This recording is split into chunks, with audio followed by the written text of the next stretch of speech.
the United States of America and to the republic for which it stands, one nation, under God, indivisible, with liberty and justice for all.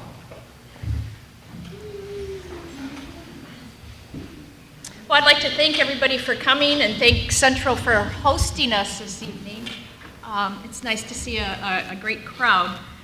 A couple things I have to read. This meeting is live streamed through YouTube, and it is archived for those of you who thought you wanted to see something again. You're able to look at it. This meeting is a meeting of the school board in public for the purpose of conducting the school corporation's business. It is not to be considered a public meeting. There will be time for public participation as indicated on the agenda. The meeting site is fully accessible. Any person requiring further accommodation should contact the superintendent, the school corporation central office. If anybody would like to speak under other, there is a form over there. If you would please fill it out and return it to the same place. Thank you. Next, we're going to move on. Our mission is to educate, empower, and inspire excellence. We'll start with the student and staff recognition. National School Bus Safety Bus Drivers, Mr. Ellis.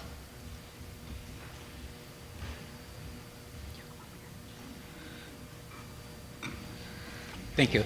I'd like to introduce you to our school bus staff. These drivers that we have here tonight have been with us anywhere from 25 years to 40 years. And most all of them, I believe, also have a good driving record where they have no accidents was deemed on them.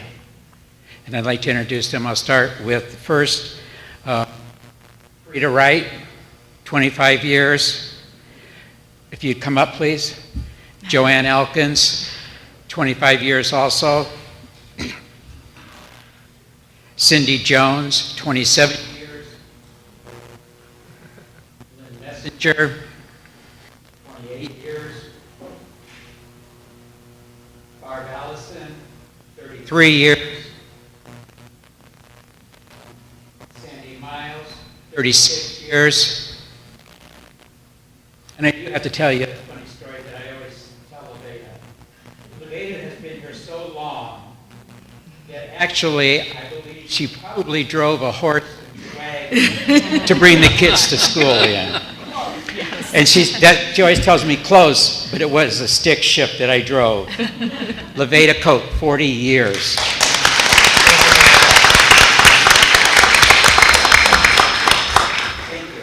I just wanted to mention to all of you ladies, thank you so much for your years of service, of course for that fantastic driving record and all that you do for our kids.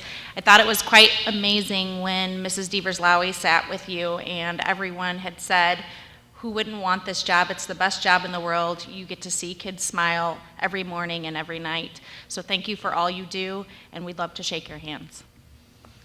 And with that being said, I would like to say thank you. You are very important to Portage Township Schools. You are the first employee that the students see in the morning and the last. So you can either make their day. And we appreciate your years of service. And I see a lot of you out and about all the time, but you're doing an excellent job. And like you said, the driving record, so we appreciate everything you do for Portage Township Schools and the kids. You're what makes us great. Thank you. And I'd also like to say that we know how challenging your job is, working with so many different personalities, so I want to say thank you as well. Thank you so much. No problem. Thank you. Thank you. Hi, how are you? Thank you. Thank you. Congratulations. Congratulations. Thank you. Thank you. Thank you. Congratulations. Thank you so much. We're taking good care of our kids. Oh, I love her. And I know. I know. You're beautiful. Well, thank you. Thank you. Anyway, pleased to meet you, and thank you. No problem. Well, you guys did a great job. Next, we'll move on to the Central Elementary presentation. The principal, Mr. Soler. Oh, Miss Soler.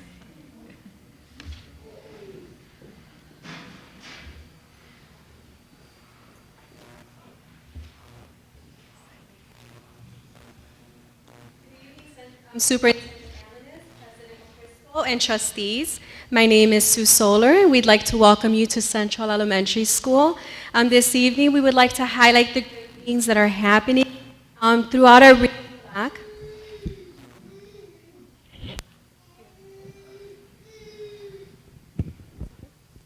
And the implementation of the workshop, benchmark workshop model in grades 1 through 5. I have Anna Jones with me, and Mrs. Jones will be sharing with us all about how high reliability schools and benchmark coincide. Hello. Hi. All right, so I am Anna Jones. I teach second grade here at Central. I'm also a part of the HRS team focusing on guaranteed and viable curriculum. Guaranteed means that we are aware of the content that we are teaching and are in fact teaching that content. At Central, grades 1 through 5 has chosen to follow the benchmark scope and sequence. We have aligned our HRS curriculum maps with the benchmark scope and sequence to ensure that we're not only teaching the Portage Power standards, but other state standards as well. The viable part in HRS Level 3 means the amount of content is reachable in the time available. Here at Central, we have a 90-minute uninterrupted reading block. So that gives us time to focus on our mini lessons, our shared reading, independent practice, and our guided reading groups that we'll go into more detail about. At Central, our teachers are effectively moving our students forward in learning through student interactions. During our 2019-2020 school year, teachers have monthly data analysis meetings, which are scheduled during our PLC meetings. And during these meetings, teachers are coming up with next steps as a grade level on their current realities, and not only that, and to kind of have a better understanding as what our students are ready to learn next.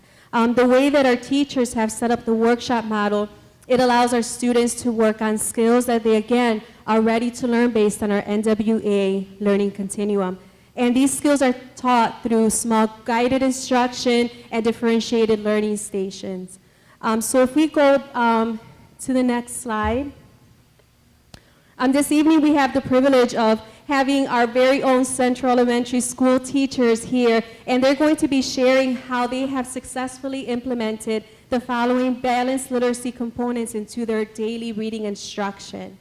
So if we go to our next slide, this is an example of what the reading block, 90-minute reading block looks like. So you have an introduction, followed by a mini lesson, which is also includes our guided practice, 60 minutes worth of small guided instruction, guided reading, literacy stations, and some form of self-selected reading as well, and then a 5-minute wrap-up. The 30-minute independent reading time, a lot of our teachers are actually implementing that outside of the reading block. So Ms. Wyatt will go ahead and share a little bit about the mini lesson component of the workshop model. Thank you. Hello. My name is Ms. Wyatt, and I teach 5th grade here at Central. And I just wanted to share with you some things that I do in my classroom in regards to the mini lesson section of Benchmark. So the mini lesson in my classroom, I present to my students as an introduction to our 90-minute reading block. The most thing to remember is that the mini lesson is the I do portion of your lesson.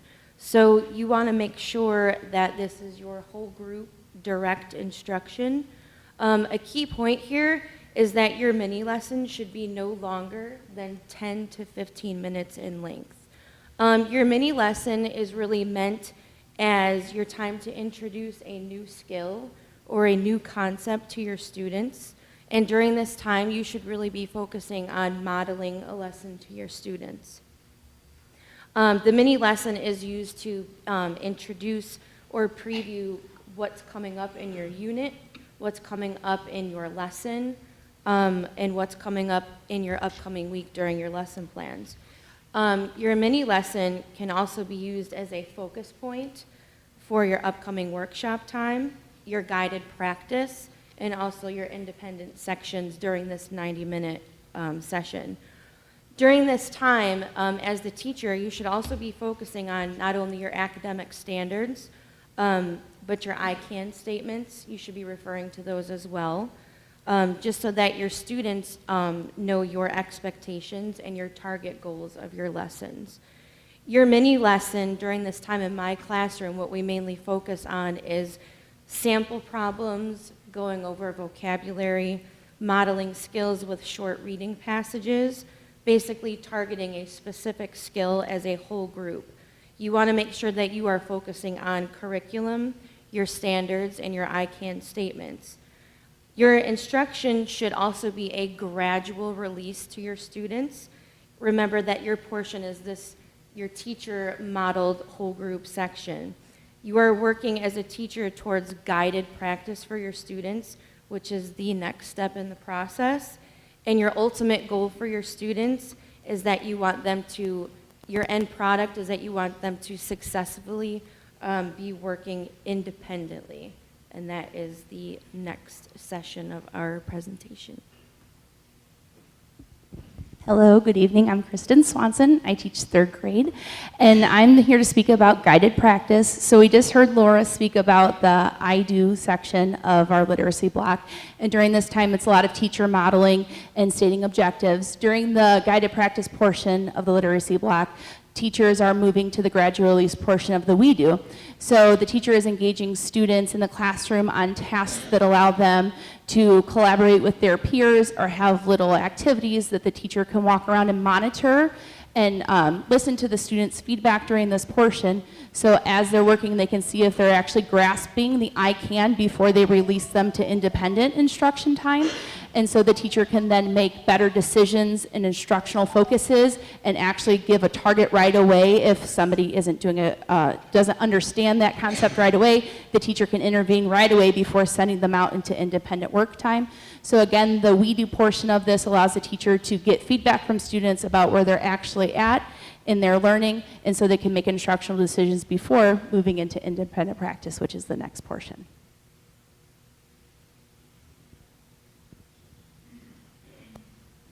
Hi, my name is Sydney Hawkins, and I teach 2nd grade here at Central. And I'm here to talk to you about guided reading, which takes place during our independent work time in our literature stations. What I use guided reading for in my classroom is I give extra support to my low and my average students and to challenge my high students.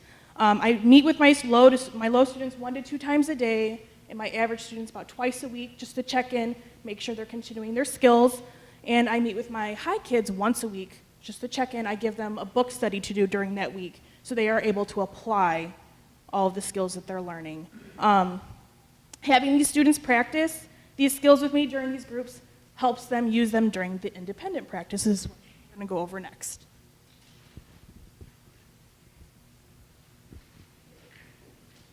My name is Sam Windsor, and I'm a 3rd grade teacher at Central. So I'm speaking about the students' independent practice. So while we're pulling back groups and we're talking to the students and doing the guided reading section, the students are engaged in independent practice. What that looks like is depending on whose classroom you walk into. It could look different based on the student's needs and where the student's ability. So for example, I teach high ability in my classroom. So Benchmark lays out a 3-week unit. During that unit, I sit down and then I plan out like what skills they are focusing on for those 3 weeks, and then I make a choice board.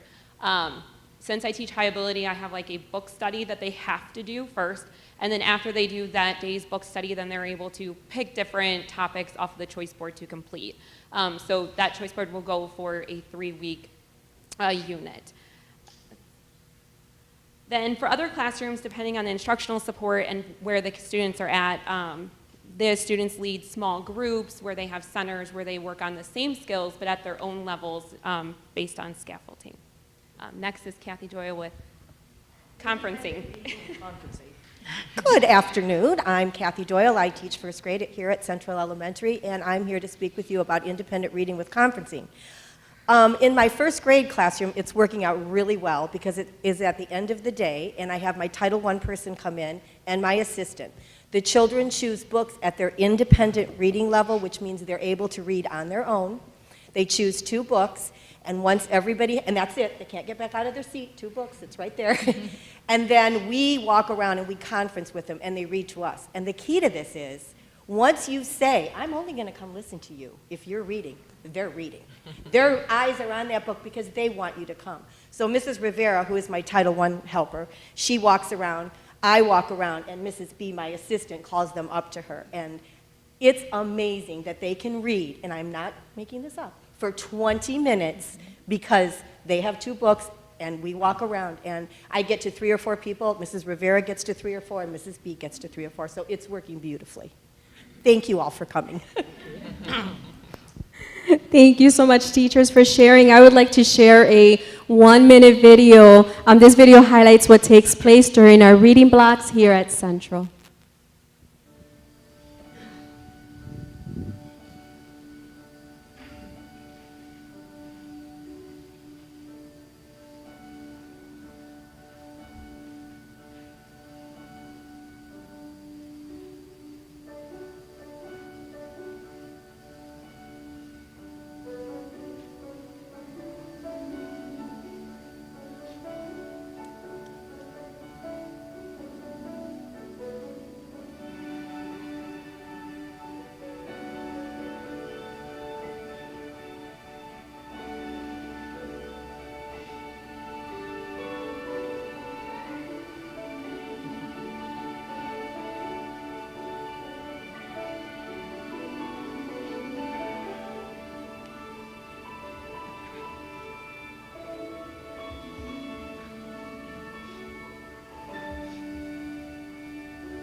And that concludes our presentation. Thank you so much.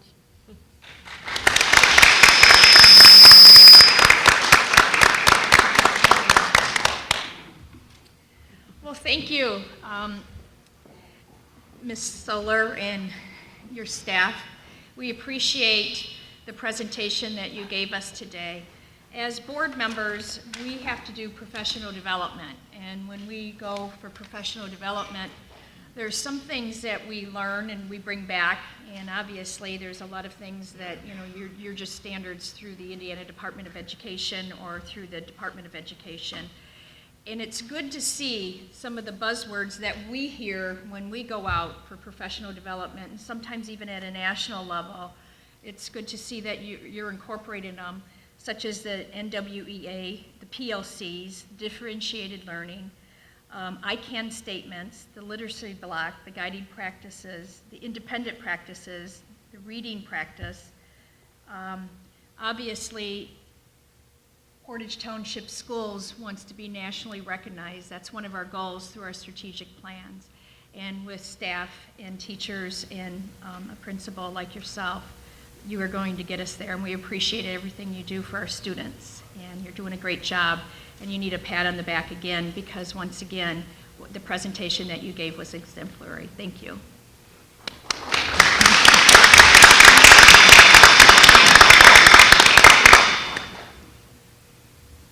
Dr. Alanis, did you have anything? Yes, I could go on for quite some time about the accomplishments and the tremendous amount of work that takes place in the walls of this building and in the halls. And just briefly, I'd like every one of you who contributes to the students' learning and success in this building every day to please just stand up for a round of applause.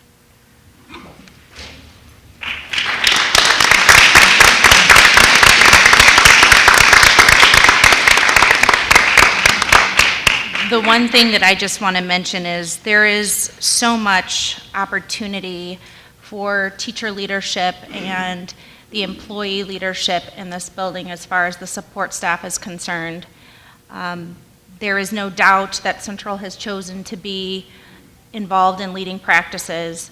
As the board knows, this curriculum was just adopted in August, and as you can see, this has been completely embedded into the routines in the classroom to best meet the needs of students.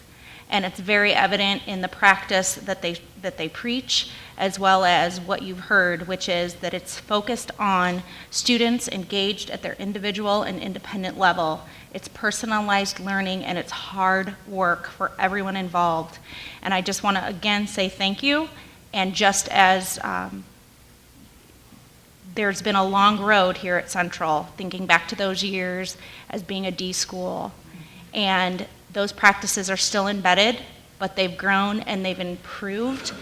And I love to see new faces, that the leadership in this building has embraced the leaders in this room and the leaders throughout this building, and that I love to see that the new teachers and new support staff in this building have also embraced putting boots on the ground and getting whatever it takes to get it done for kids. So I could go on, but thank you. You are truly amazing. And with that being said, Dr. Alanez, you have a little history with this building. You were the principal when there was a D student, or D school. And I do remember you standing here talking to us and telling us what you were going to do. And some of these practices you incorporated, like as you said back then. And you took the school from a D school to what the next year? We were an A. That's right. So it's possible, and thank you for carrying on her vision. It's a great thing, and it probably means a lot for you to be back here and to see that presentation tonight. It definitely does. In addition to the leading practices that I heard all of you express and provide for us, I noticed the mutual support that you have for each other. And that support is really going to impact the success of our students, so thank you for that. Next, we'll move on to agenda adjustments. Does the board or the superintendent have any agenda adjustments? Nope. No? Hearing none, we'll move on to new business. I'll make a recommendation of approval of the printer copier RFP. Second? Discussion, Dr. Alanez? Yes, I would just like to highlight a few items in this management agreement. I would like to thank Mr. Gran for his continued work, and he's gotten some significant items in this maintenance agreement that are beneficial to Portage Township Schools and the taxpayers. First of all, this is a one-year contract with the opportunity to opt in for the additional 48 months. We would need to provide notice within 30 days in the event that we were not going to extend this beyond the 1 year. Very similar, as a matter of fact, to what we have done with the curriculum to ensure that the services and the agreement itself meets the expectation. Furthermore, I want to add that 1 year agreement with the opportunity to increase the additional 48 months also secures the price for the 5 years, up to the 5 years, and also we will have those additional 9 machines with paper cut at cost, and there are some additional fees that will be waived in the event that we do extend the additional 48 months. So with that in mind, I think that there's been a lot of work, as you know, and I want to thank the board for allowing us the opportunity to work through this and get the best agreement for our taxpayers that ultimately benefit our students. Yes, and with that being said, I do know that this has been a long road, that the board had requested that the superintendent go back to the drawing board and give us a count of all of our copiers and our printers, and what do we own, what are we leasing, what are we paying in overage with copying, and to come back to us with a new plan and a new outlook, because Portage Township Schools has huge buying power when it comes to a bid such as this. And we got lost in the shuffle a little bit. It was not being looked at as a whole. It was being looked at as piecemeal. And when we're piecemeal, the school district the size that we are, we don't get the best cost-benefit analysis. So we did our fiduciary duty. She went back, they looked at it. It's been a long haul. We did put this out for a bid, and we did get 2 companies that came back. We are going to be, if the board does approve, we're going to be approving the contract tonight is the original vendor that we did have in the school district. However, I do want to make sure that the employees specifically hear this, especially the directors or the principals or anybody who's involved in contracts, how important it is to make sure that you put whatever you can out for at least a minimum of a quote or a bid, because it opens the eyes to the possible vendor that we do have, that they might have to decrease their cost to remain competitive, and that is what happened with this.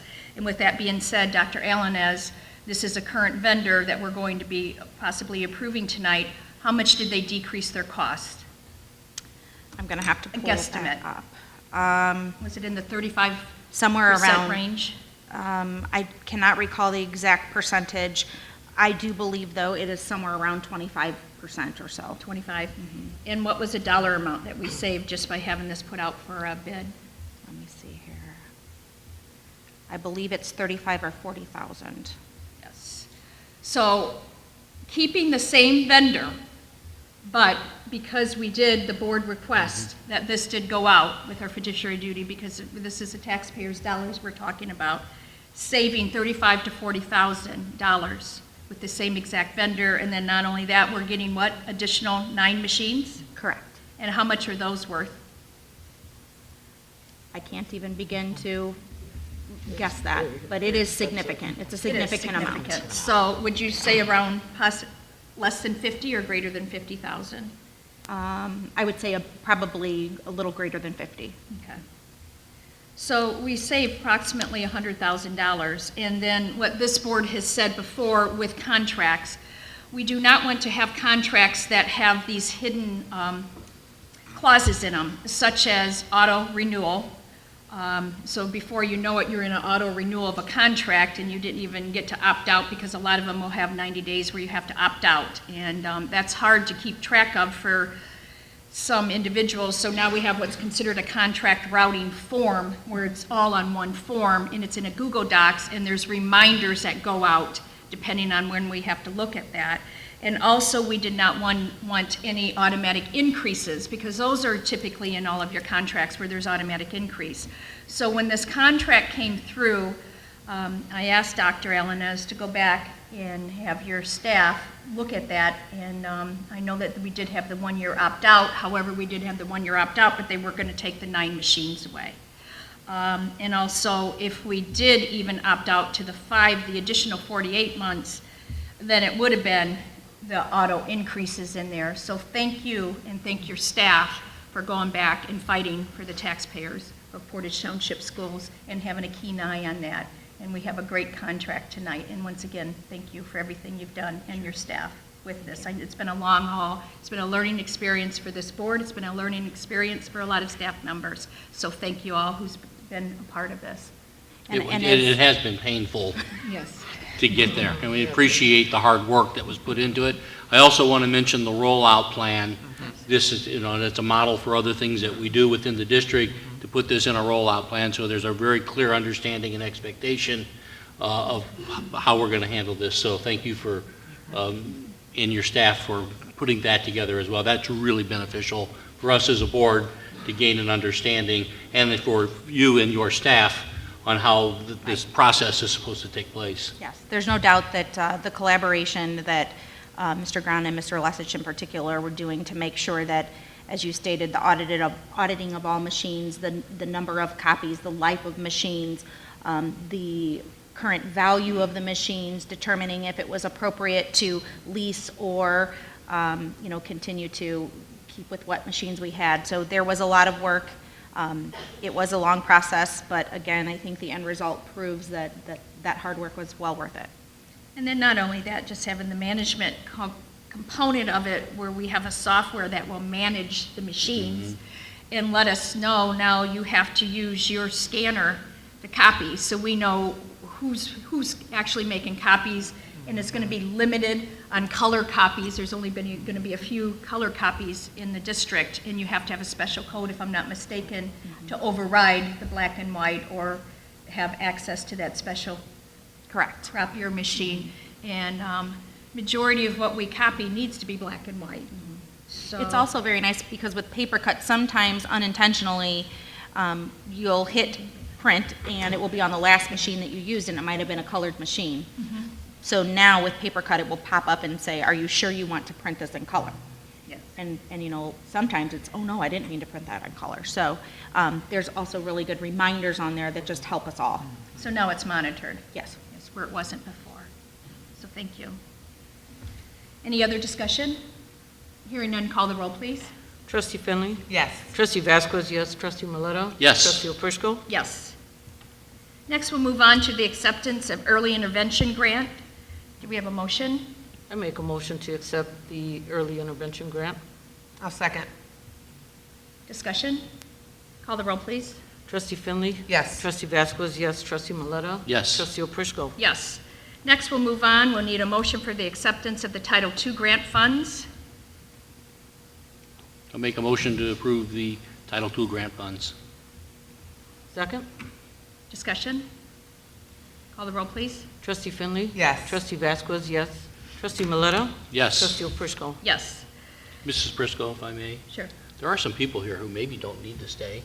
Oh, You sit through this if they don't want to. I mean, yeah, usually you're more than welcome to leave for those of you who have important things to do. We're just going to move on with the business portion of the meeting, so you will not, you may leave. You're welcome to stay. We'd love to have you. Thank you, Mr. Maleta. I forgot to mention that. Give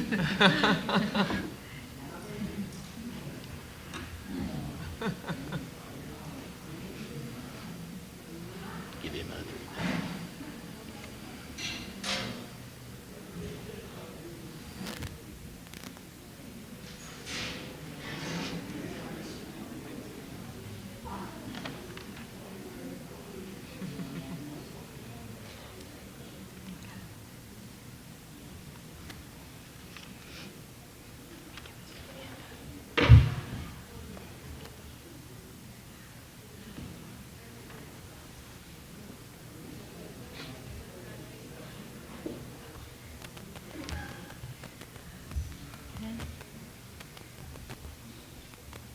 Okay, thank you. I'm going to make a motion to approve the overnight field trips by Portage High School to Evansville, Illinois on 12/26 through the 28th, and for the holiday wrestling tournament from 12/26 to the 28th in Millerberry, Indiana for girls basketball tournament, also Richmond, Indiana on 12/27, 12/28 for the boys basketball tournament.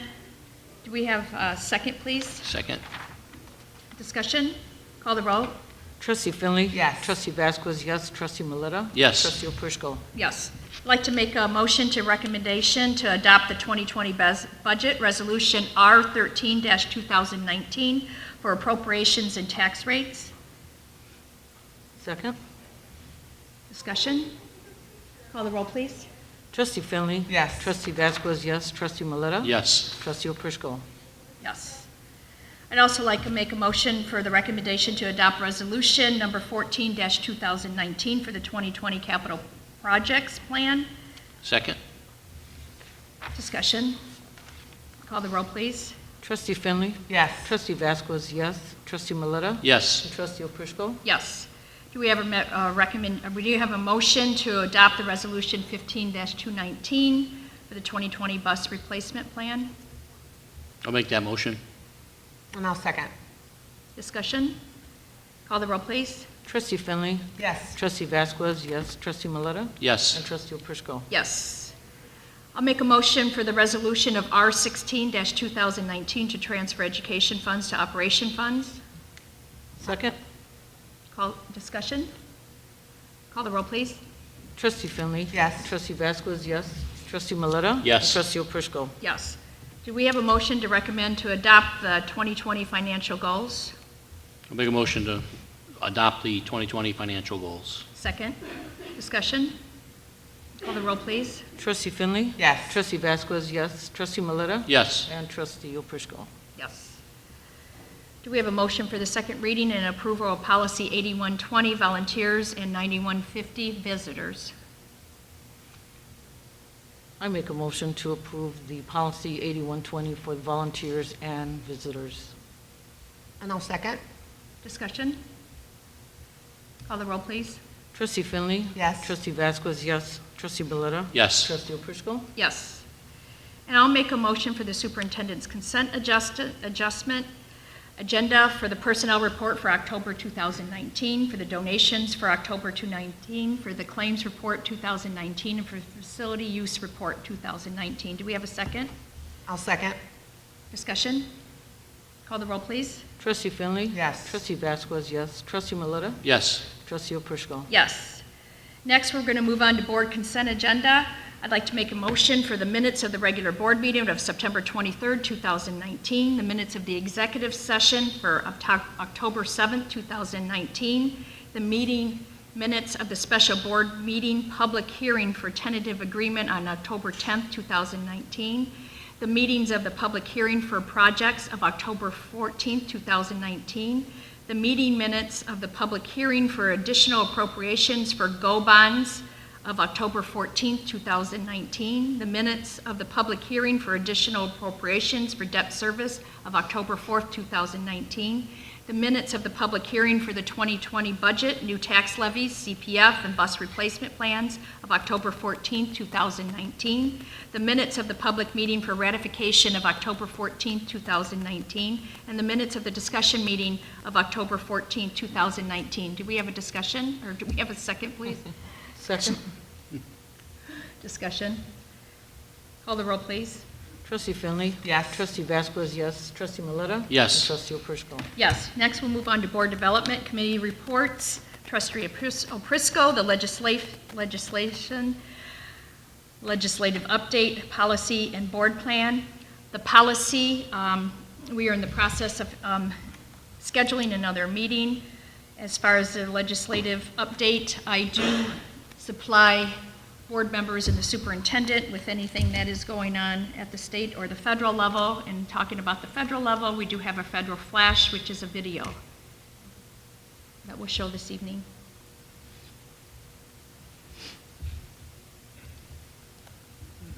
The House Education Committee held a hearing on trauma-informed practices in education.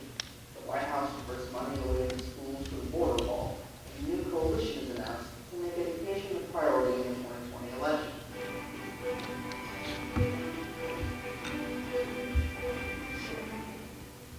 Hi, I'm Philip Lovell, and I'm joined by Ann Heisler. Let's begin with the House hearing. Ann? Last Wednesday, the House Subcommittee on Elementary and Secondary Education convened a hearing titled "The Importance of Trauma-Informed Practices in Education to Assist Students Impacted by Gun Violence and Other Adversities."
healthy, and inclusive school climate.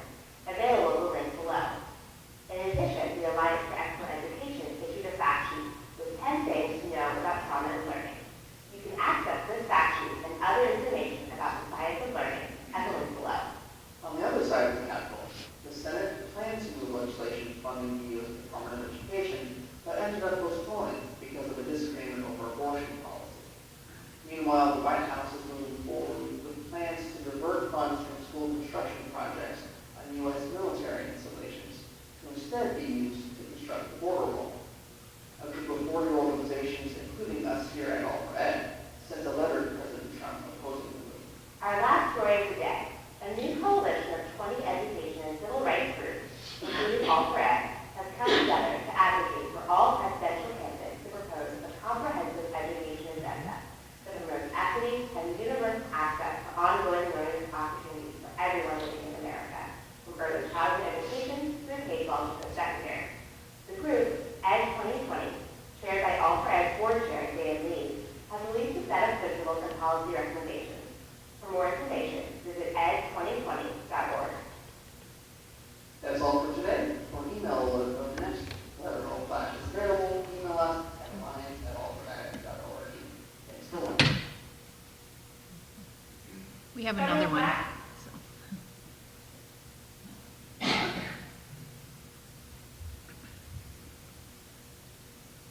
House Democrats introduced legislation to rewrite the Higher Education Act, while the Trump administration worked on regulations that could increase segregation in schools and decrease the number of students receiving free and reduced price lunch.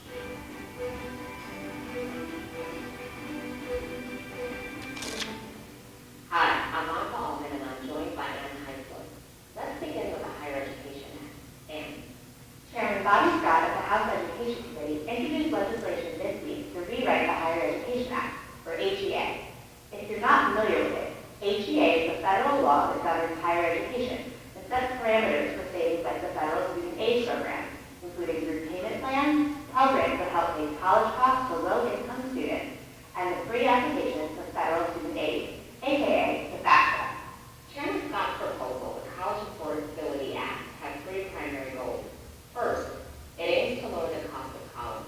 For example, it would create a new federal-state partnership to make community college tuition-free for all students. It would also increase the maximum Pell Grant award by $500, making it easier for low-income students to afford a college education. Second, the bill seeks to improve the quality of higher education through increased accountability. Ever since the No Child Left Behind Act, accountability has been a central theme in K-12 policy. But higher education is different. The College Affordability Act would bring greater accountability to higher ed through a number of policies, including by making college accreditors focus on student achievement outcomes. Third, the College Affordability Act aims to improve equity and opportunity. It would make undocumented students eligible for student aid, strengthen civil rights enforcement, and allow incarcerated students to access Pell Grants. The bill also includes policies to better align high school graduation requirements with requirements for credit-bearing coursework in higher education, expand access to dual enrollment programs, and reduce remediation. While the bill earned accolades from several educational organizations, not everyone was thrilled. Virginia Fox, the leading Republican on the House Education Committee, said, quote, "This bill does not address the underlying issue of exploding college costs. In fact, by increasing burdensome requirements and bureaucratic red tape, the Democratic bill will contribute to rising college costs." The College Affordability Act differs significantly from legislation introduced in the Senate by Education Committee Chairman Lamar Alexander. Alexander's bill is a mere 169 pages and offers a piecemeal approach, not a comprehensive HEA reauthorization. It is also more modest. For example, Chairman Scott's bill would increase the Pell Grant by $500 and index it to inflation. Chairman Alexander's bill would only increase the Pell Grant by $20. Information on the College Affordability Act is available at the link below. The House Education Committee likely will pass the bill within the next few weeks, with the full House taking up the bill later this calendar year. It is unclear how action in the House will impact the Senate, where things are moving much more slowly. We'll keep you posted. While Congress works on HEA, the Trump administration is busy on the regulatory front. Today was the deadline for comments on a proposed rule to change the disparate impact standards used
proposed with policy by submitting a comment at the link below by November 1st.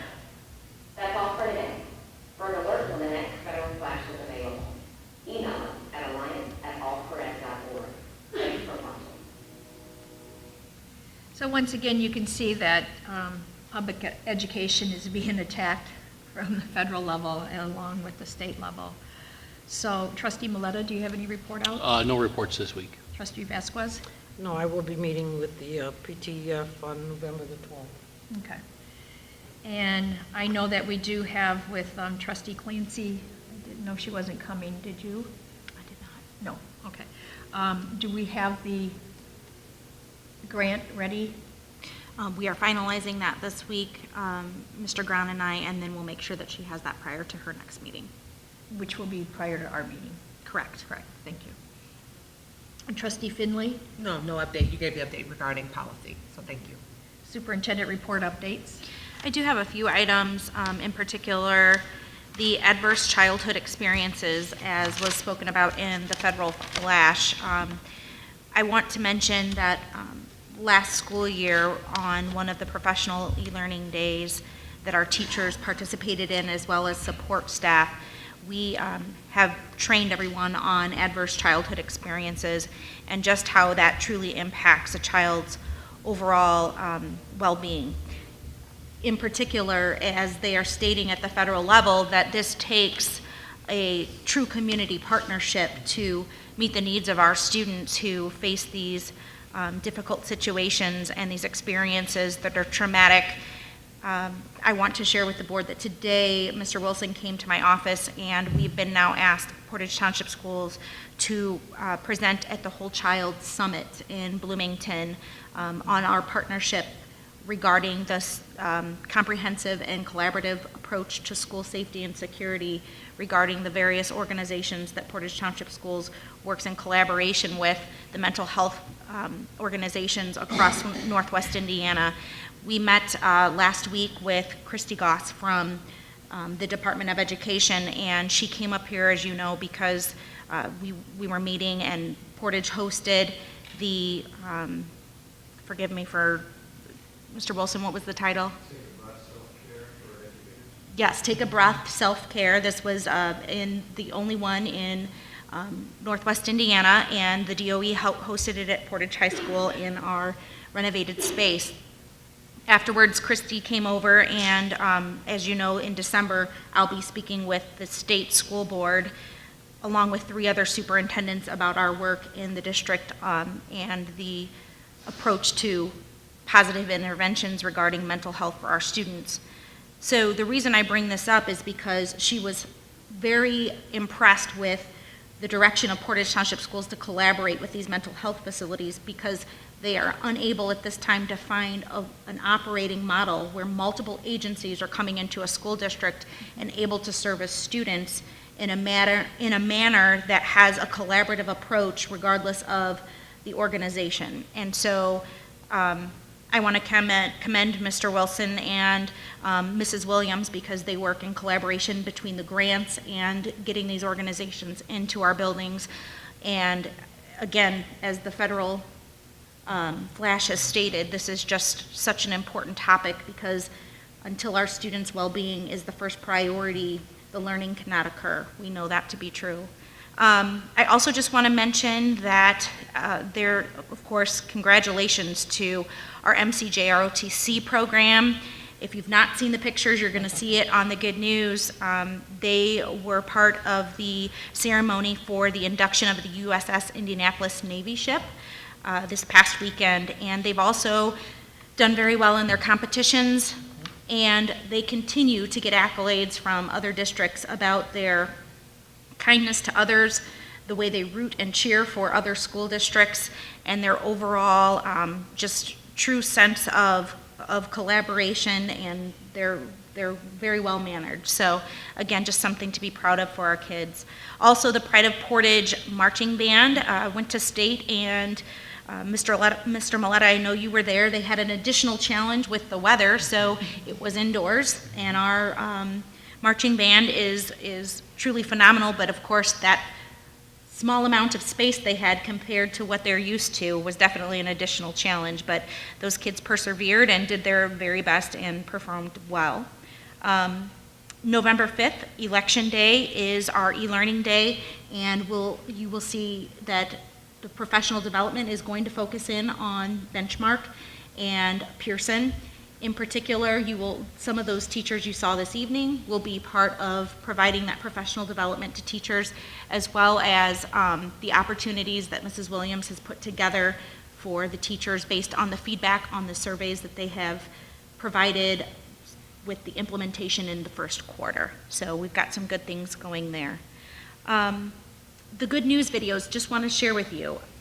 Our students have been quite busy this fall, and because of that, we've had Q come a couple of times, and when we can have a student who can make it, we will absolutely do that. But then if not, we're going to go ahead and have them create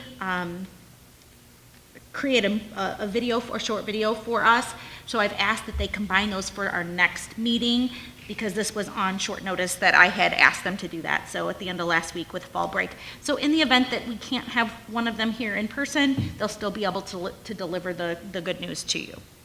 Well, as much as we enjoy Melissa Divaslawi giving those presentations, we really do enjoy Yes. the students doing those types of Absolutely. things. So thank you for doing Yes, that. absolutely. It's important for them to participate. So yeah, I thought that would be a good opportunity for Yeah. them to, again, stay focused on student-centered, problem-based, and project-based learning there. And again, I just want to extend my true appreciation to Principal Solar and her team. We have truly found a gem in this young lady as a principal, and I couldn't be more proud of her growth and her leadership. So again, I just want to thank you for hosting us, and thank you for all of your hard work and how you've really brought the team together.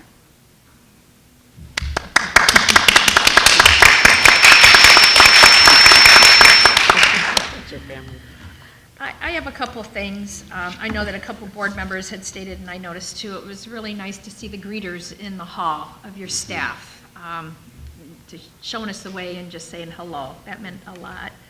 I would also like to request that we reschedule our meeting for this evening for the board compact, since we do have one board member who is not present. All 5 will have to be present for that meeting to occur.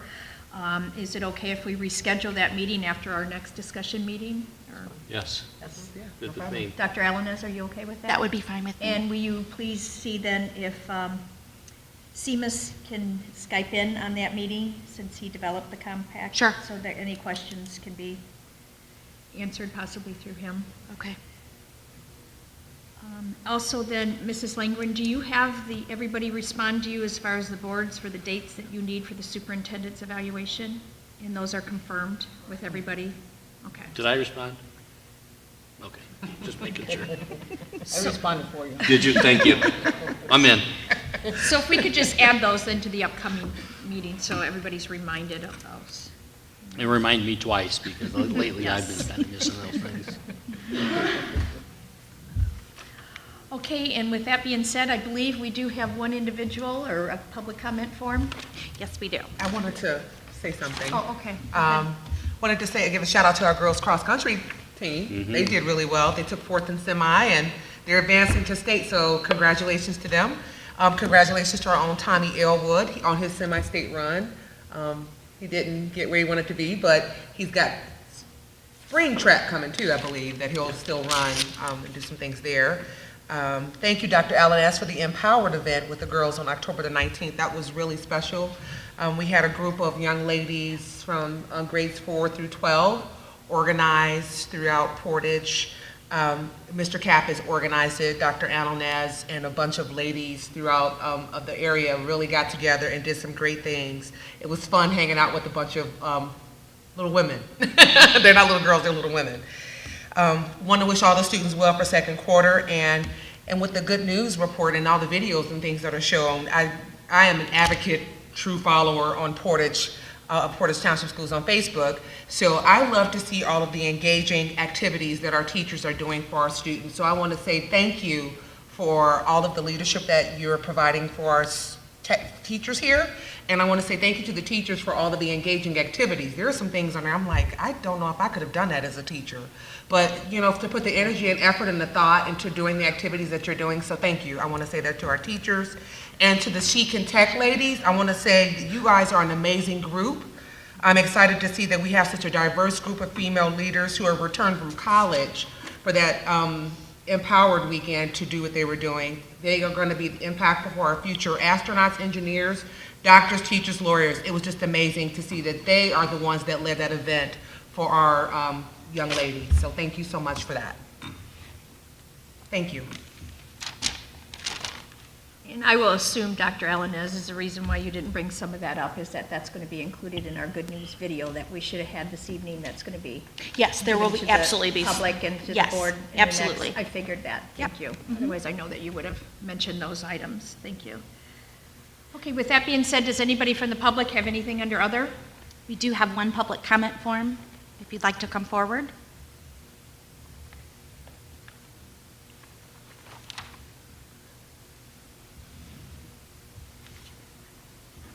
So you could just go to the podium and just state your name and your address, please. My name is Autumn Dauber. My address is 5950 Marbella Avenue here in Portage. And I'm here today because I am struggling with the e-learning.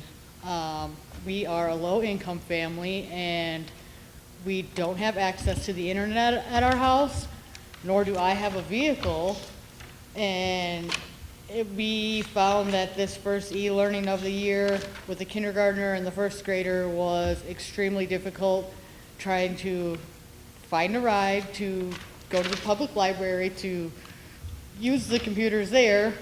I also have a 5-month-old baby that I'm trying to take along with me to do that, and I am disabled. It's hard for me to get out of the house and do things like that with all of the kids, so I'm not sure what I can do to make it e-learning easier or how I'm going to be able to continue to have my children participate in e-learning when they each have like 90 to 120 minutes that they have to do, and we're at the library and with the baby, and some days I can't even get out of bed to go anywhere, let alone try to, I mean, sometimes we struggle sometimes just doing homework at home to have to do hours of, I just don't know what to do. And I was told to come here and talk to everybody and see what my options are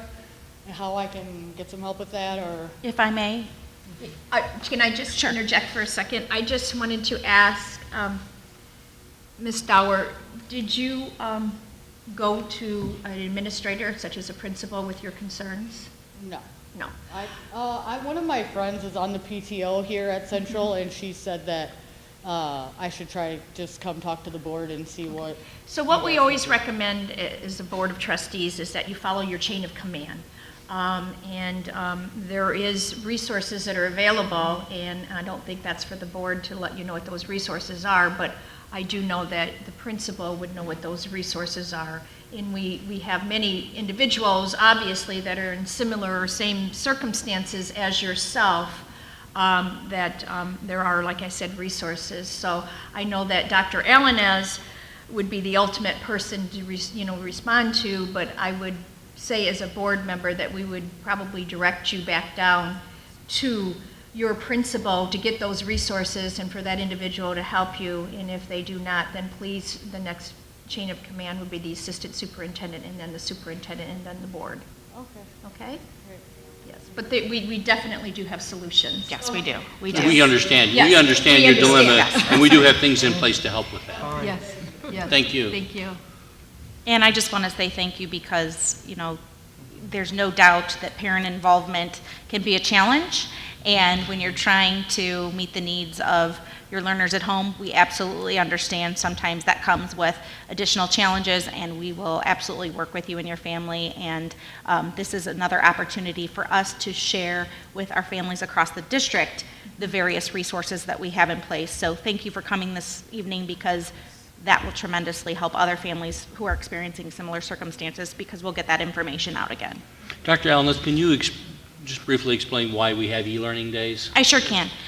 In particular, the Portage Township Schools remains dedicated to parent engagement, and this was the second year that we offered K-12 parent-teacher conferences, and that was able to be done by having the e-learning in October. We also have implemented the last several years based on the recommendations of the district security team, the e-learning days for election days. As you know, we have various individuals throughout the community who are in our buildings during those times, and in order to make sure that they have the availability of space they need to utilize our schools, we have decided that an e-learning day, as other districts have as well, is most appropriate to not jeopardize security plans, because we do need to keep doors unlocked in certain areas and things that we would not do during a normal school day.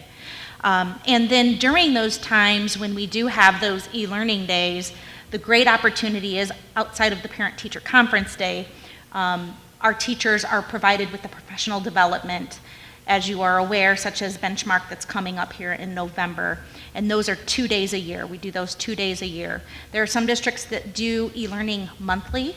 There are some districts that do an early release once a week. And what I have found in working in collaboration with the Teachers Association and our leadership throughout the district, to include district and building level administrators, is that if we really prioritize those 2 days and then implement with fidelity our professional learning communities throughout the rest of the school year, we can accomplish a lot without putting such a significant hardship on the family. So we're dedicated to no more than the 3, to include, again, the election time and parent-teacher conferences.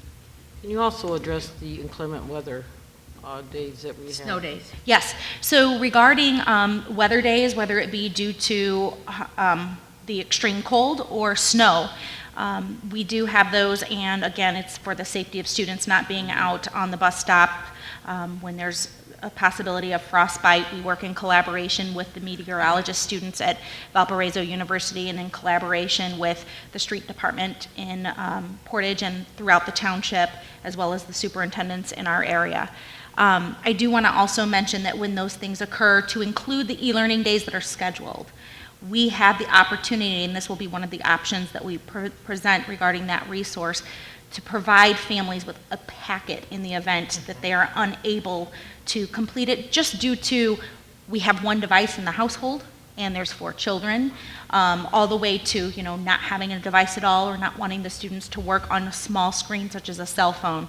So, and we also, as another opportunity, always make sure that even if a child does have the access at home, that we still allow 3 days for every child K-12 to complete that, because we also understand family commitments, parent work schedules, that to say that you can commit to the 120 minutes on the day of the event is not realistic in some circumstances, many circumstances. Thank you. Maybe we can have our marketing students create one of those great graphs or charts that they do. Yes. And we can put that in our peach jar. And that's exactly what I was thinking, all is the providing the various available, explain resources. e-learning. Yes. So every parent. And it's also nice too, because IT runs a help desk during that time, and the event parents are struggling with getting on. So we'll make sure all those resources are available and in one spot. And then the great thing is, once that resource is made, as you said, Trustee Oprisco, with that flyer, then every time we have an e-learning day, we can send that back out to all parents the morning of, to remind them of the various resources and options. And it might be good, and I mean, I know they all understand it, but just as a reminder, maybe to our building principals as Yes. well, of those options to be able to offer people. And your principal will be able to give that information. Absolutely. There's some students who cannot do the computer, so there always is a packet. There's always paper and pencil that's available to be picked up or taken home with the student. Yes. Yes. Any other questions? No? This meeting's adjourned. Thank you.